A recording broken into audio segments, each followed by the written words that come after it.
존경하는 국민 여러분, 안녕하십니까? 이번에 한나라당 새 대표로 선출된 박근혜입니다. 여러분, 요즘 얼마나 힘이 드십니까?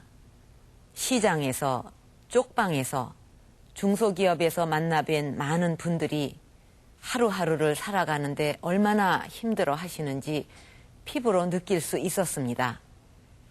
며칠 전에 저는 새로 옮긴 천막 당사로 가려고 택시를 탔다가 기사 아저씨한테 혼이 난 적이 있습니다. 먹고 살기가 너무 힘든데 도와주지는 못할 망정 왜 이렇게 나라를 혼란스럽게 만드느냐. 정치인들이 맨날 싸움만 하니까 나라가 이 모양 아니냐. 그 바람에 죄 없는 국민들만 죽겠다. 이렇게 호통을 치셨습니다. 구구절절이 옳은 말씀이셨습니다. 저는 뭐라고 변명할 말이 없었습니다. 사람한테 먹고 사는 문제만큼 중요한 것이 어디에 있겠습니까? 정치가 무엇입니까? 국민을 편안하고 잘 살게 만드는 것이 정치입니다. 국민을 편안하고 잘 살게 하지 못한다면 정치가 무슨 필요가 있습니까? 지금 장사하시는 분들은 월세조차 못 내고 있고 우리의 아들, 딸들은 일을 하고 싶어도 원서를 수십 번 내도 불러주는 회사가 없습니다. 일가족이 생활고를 비관해서 동반 자살을 하고 배 고른 아이들이 100만을 넘었습니다. 실직한 아버지가 병원비 때문에 희귀병 치료를 받던 딸의 인공호흡기를 떼냈다는 가슴 아픈 이야기. 빚에 쫓기던 한 농부가 어머니 장례식에도 못 가고 한밤중에 어머니 산소를 찾아가 목 놓아 울었다는 보도도 있었습니다. 차마 눈물 없이 들을 수 없는 가슴 아픈 사연들입니다. 지금 이것이 바로 우리의 현실입니다. 국민 여러분, 우리 사회가 왜 이렇게 되어버렸습니까? 우리 대한민국이 어떻게 만들어진 나라입니까? 우리 아버지, 어머니들이 전쟁의 폐허 위에 피와 땀으로 일으켜 세운 자랑스러운 나라가 바로 대한민국입니다. 단지 가난한 나라에서 태어났다는 그 죄 하나로 머나먼 낯선 나라의 광부로, 간호사로, 건설 노동자로 가서 일을 했고 심지어는 남의 나라 전쟁터에서 목숨을 바치면서 달러를 벌어들였습니다. 못 먹고 못 입으면서도 자식에게만큼은 이 가난을 물려주지 말자는 일념 하나로 허리띠를 졸라매고 열심히 일해왔습니다. 그 땀과 눈물을 저는 누구보다 잘 알고 있습니다. 60년대 가뭄이 심했던 어느 날 아버지께서 지방 순시를 다녀오신 후 저녁 식사에 온 가족이 모여 앉았습니다.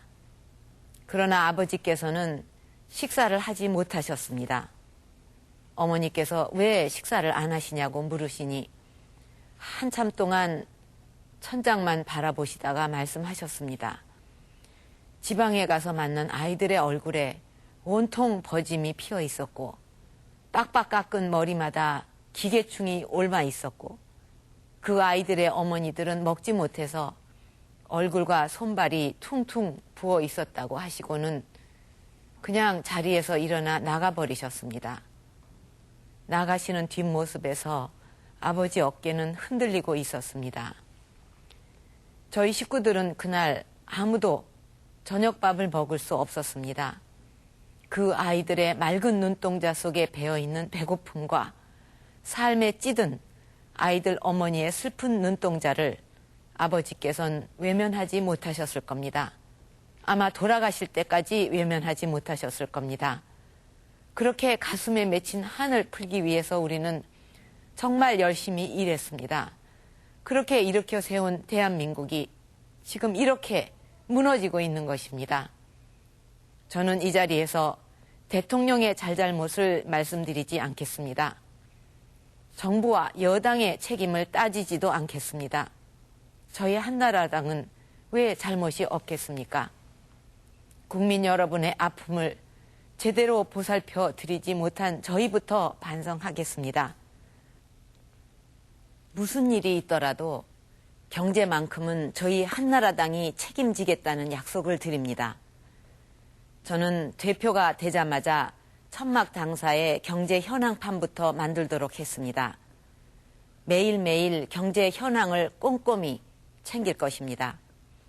민생 현장에서 국민 여러분께 들은 이야기를 사무실 벽에 모두 기록해놓고 매일매일 보고 챙길 것입니다. 하나부터 끝까지 국민 여러분이 먹고 사는 문제, 경제 문제를 챙기는 그런 정당으로 탈바꿈하겠습니다. 국민 여러분께 분명하게 말씀드립니다. 그동안 우리 정치는 국민들 먹고 사는 문제는 뒷전이고 정치 싸움만 해왔습니다. 저는 국민 여러분이 무엇을 싫어하시는지 알고 있습니다. 제가 대표로 있는 한 국민들의 먹고 사는 문제와 상관없는 일로 국회가 싸우는 모습은 더 이상 없을 것입니다. 남의 탓하고 남의 욕하지 않겠습니다. 앞으로 저희 한나라당은 국민들의 모든 고통을 다 내 탓이요 할 것입니다. 콩나물 한 줌을 사면서도 몇 번이나 망설이는 어머니의 마음으로 여러분의 생활에 실질적으로 도움을 주는 생활 정치를 반드시 보여드리겠습니다. 여러분께서도 힘과 용기를 내십시오. 존경하는 국민 여러분, 이제는 편을 가르는 정치, 증오의 정치도 끝을 내야 합니다. 서로를 욕하고 탓하고 서로를 비난만 해서는 결코 국민이 편안할 수 없고 나라가 앞으로 나아갈 수 없습니다. 대한민국은 어느 개인의 것도 아니요, 어느 특정 세력의 전유물도 아닙니다.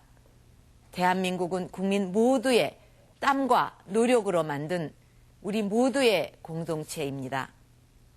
저는 대한민국에는 세 가지 상징이 있다고 생각합니다. 국립현충원, 4.19 묘지, 광주 5.18 묘역, 이 세 가지 상징이 나름의 역사적 정통성을 갖고 대한민국을 끌고 있습니다. 어느 세력도 자기만 정통성이 있다고 주장해서는 안 된다고 생각합니다. 서로 존중하고 아름다운 조화를 이루어야만 국민 통합도 국가 발전도 이룰 수 있습니다. 이제 우리는 근대화 세력도 집권을 해봤고 민주화 세력도 집권을 해봤습니다. 상대를 인정하고 갈등의 고리를 끊을 때도 되었습니다. 정치가 바로 그런 일을 해야 합니다. 저희는 최근에 거센 탄핵 역풍을 보면서도 뼈저린 교훈을 얻고 있습니다. 아무리 탄핵 사유가 충분하고 또 어쩔 수 없이 이루어진 일이라 해도 국민의 여론을 충분히 구하려는 노력이 부족했다는 반성을 하고 있습니다. 아무리 옳은 일이라도 우리가 도덕적으로 신뢰를 받지 못한 상태에서는 국민의 마음을 살 수 없다는 사실을 다시 한번 깨닫고 있습니다. 저희로서는 비록 불가피한 선택이었지만 결과적으로 엄청난 국론 분열과 갈등을 가져온 데 대해 무거운 책임을 통감하고 있습니다. 이제는 차분한 마음으로 헌법재판소 판결을 기다리고 어떤 결과가 나오든 모두가 겸허하게 받아들이는 것이 순리라고 생각합니다. 그것이 이번 일을 계기로 우리나라의 민주주의와 법치주의가 한 단계 더 성숙할 수 있는 길이 될 것입니다. 존경하는 국민 여러분, 이제 17대 총선이 보름 앞으로 다가왔습니다. 그동안 저희 한나라당이 국민 여러분께 얼마나 많은 실망을 드렸는지 잘 알고 있습니다. 나라를 지키고 발전시킨 중심 세력이면서도 저희는 그동안 나태했습니다. 부패와 적당히 타협했고 기득권만 누리려고 했고 국민 여러분의 마음을 읽지 못하고 점점 멀어져만 갔습니다. 진심으로 뉘우치고 있습니다. 국민 여러분께 사죄하는 마음 하나만 남기고 다 버리겠습니다. 과거의 한나라당은 과감하게 청산하고 백지 위에서 새롭게 시작하겠습니다. 그 첫 출발로 저희는 중앙당사를 바람 부는 여의도 벌판의 천막으로 옮겼습니다. 거친 벌판으로 나가서 비, 바람을 맞으며 국민 여러분의 목소리를 듣겠습니다. 부패와는 영원히 손을 끊겠습니다. 당장 이번 총선부터 한나라당 모든 후보의 선거 비용과 당의 국고 보조금 사용 내역을 국민 앞에 투명하게 공개할 것입니다. 엄격하고 가혹한 당 규율을 확립할 것입니다. 부패 연루자에 대해서는 제명, 영구 출당 조치 등 사법기관보다 훨씬 가혹한 결정을 내릴 것입니다. 제가 대표로 있는 한 부정부패 연루자를 보호하기 위한 방탄국회는 결코 없을 것이라는 것을 약속드립니다. 저희는 국민 여러분께서 한 번도 경험하지 못했던 정책정당의 모습이 어떤 것인지 보여드리겠습니다. 이를 위해서 합리적 개혁주의자로 국민 여러분의 두터운 신망을 받고 있는 서울대학교 박세일 교수와 개혁그룹을 모셔왔습니다. 서민과 사회적 약자를 위한 구체적이고 현실적인 정책을 끊임없이 생산해낼 것입니다. 국민들의 먹고 사는 문제를 해결하는 민생 정책을 놓고 밤새워 토론하고 대안을 제시하겠습니다. 묵묵히 땀 흘려 일하면서 꼬박꼬박 세금을 내는 국민들이 더 이상 손해보는 일이 없도록 할 것입니다. 그리고 우리나라의 잘못된 정치 문화를 꼭 바꾸도록 노력할 것입니다. 남의 눈에 티끌만 보고 자기 눈에 대들보는 보지 못하는 그런 정치는 안 하겠습니다. 저희부터 먼저 변하겠습니다. 비난과 막말, 부정을 위한 부정은 하지 않을 것입니다. 저부터 실천하고 한나라당의 모든 후보들이 실천할 것입니다. 저는 저희 한나라당만이 국민을 잘 살 수 있게 한다거나 우리만이 새로운 정치 문화를 만들 수 있다고 생각하지는 않습니다. 다른 당들도 다 그렇게 하려고 노력하고 있을 것입니다. 그러나 저희 한나라당이 가장 잘할 수 있다고 생각합니다. 그만한 능력과 경험을 가지고 있고 잘못을 반성하고 새롭게 태어나려는 각오도 가장 강하기 때문입니다. 국민 여러분께 간절한 마음으로 호소드립니다. 아시다시피 총선은 국민을 위해 일하는 심부름꾼을 뽑는 선거입니다. 한 번 선택하면 앞으로 4년 동안 여러분의 지역과 나라를 책임지게 됩니다. 좋은 정책과 비전을 가진 유능한 인물들이 선택을 받을 때 정치 개혁도 국가 발전도 가능할 것입니다. 그런데 오로지 탄핵 문제 때문에 유능한 인재들이 선택받지 못하고 검증받지 못한 사람들이 국회에 들어간다면 정치 발전, 국가 발전이 어떻게 이루어질 수 있겠습니까? 솔직히 말씀드려서 지금의 분위기로 간다면 야당의 존립 자체가 위태롭습니다. 견제와 균형이 무너질 때 민주주의가 무너지고 사회가 극단으로 흐르게 된다는 사실을 국민 여러분께서는 누구보다 잘 알고 계실 것입니다. 보도를 통해 알고 계시겠지만 이미 그런 조짐이 나타나고 있습니다. 깨끗한 정치를 외치고 있는 열린우리당이 정작 선거법 위반을 가장 많이 하고 있습니다.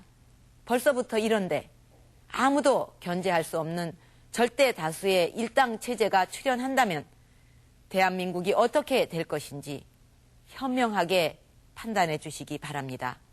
아마도 거대 여당의 출현을 정권에 대한 지지라고 생각하고 지난 1년간 보셨던 원칙 없는 인기 영합주의 정책이 더욱 기승을 부릴 것입니다.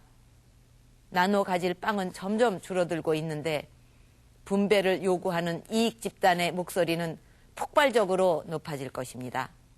투자는 더욱 줄어들고 기업은 점점 어려워지고 갈수록 실업은 늘어날 것입니다.